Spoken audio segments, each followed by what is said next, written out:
My name is Kristen Hovet, and welcome to the Otherautism podcast. I'm a research communications professional, and I have a master's degree in health studies. I was diagnosed with level 1 autism in my 30s, and I also live with health conditions that are often co-occurring alongside autism. The Otherautism is a place to explore late diagnosed autism, discuss the latest in autism research, and hear directly from autism researchers, help dispel myths and stereotypes about autism and autistic people, and more. If you're autistic or wondering if you might be, I'm hoping this podcast helps you to feel more informed and less alone.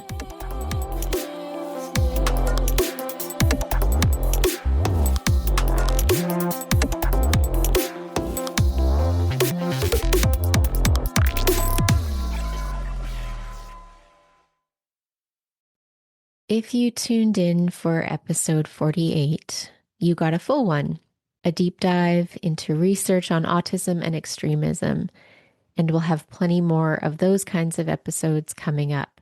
But before I keep going with the podcast scheduling, I want to say a few things I didn't say in episode 48 because it didn't feel quite right yet for me.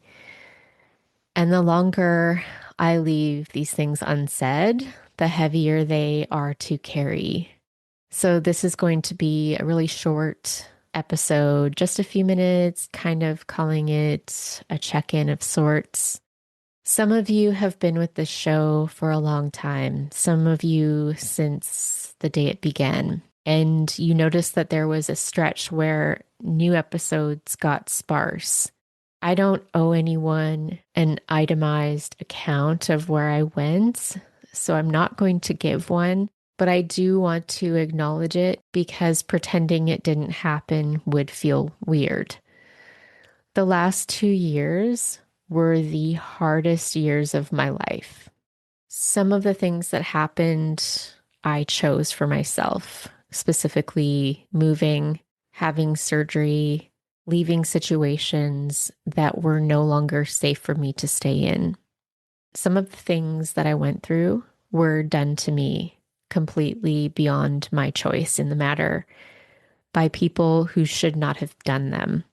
I'm not going to go into the specifics on this podcast, and some of it I'm still actively healing from, and it will take a long time until that healing journey is concluded.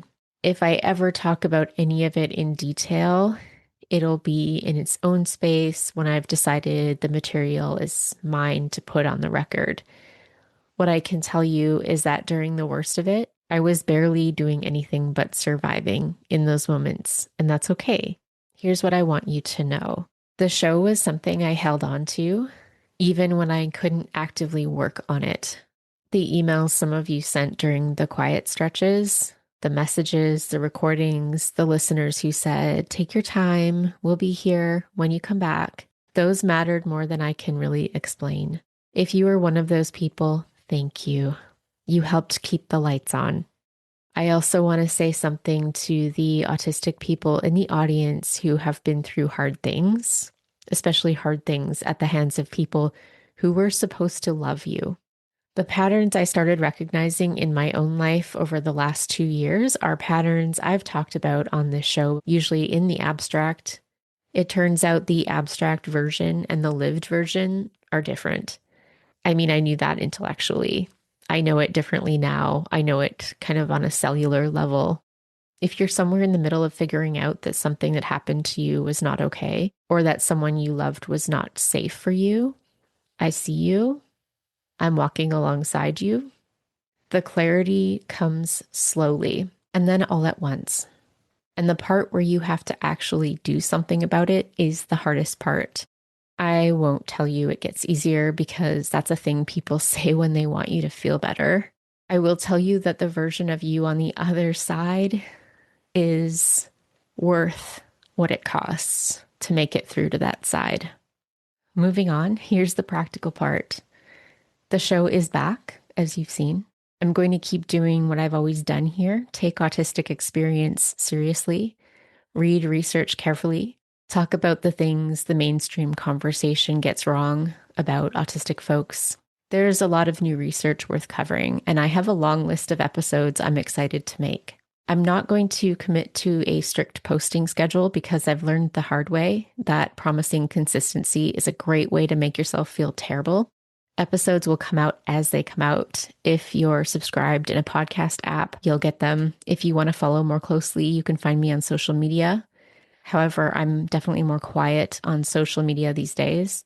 And as always, if anything in any episode raises a question for you, or you want to share something from your own experience, either just with me or sharing it for listeners, you can let me know. You can reach out in writing or send me an audio or video recording, whatever is easiest for you. You can email me at otherautism@gmail.com. That's all one word, otherautism@gmail.com. I read and listen to everything that comes in. Thank you for sticking around. Thank you for your patience. Thank you for being the kind of audience that lets a podcast be made by an actual person with an actual life of ups and downs. Well, that's all I have for you today. Thank you so much for being here. Until next time. Bye. Thank you so much for listening. If you enjoyed this podcast, I invite you to leave a rating or review and share this episode with a loved one. If you'd like to submit a question or message to listeners, please send an email. You can find the email address and more in the show notes.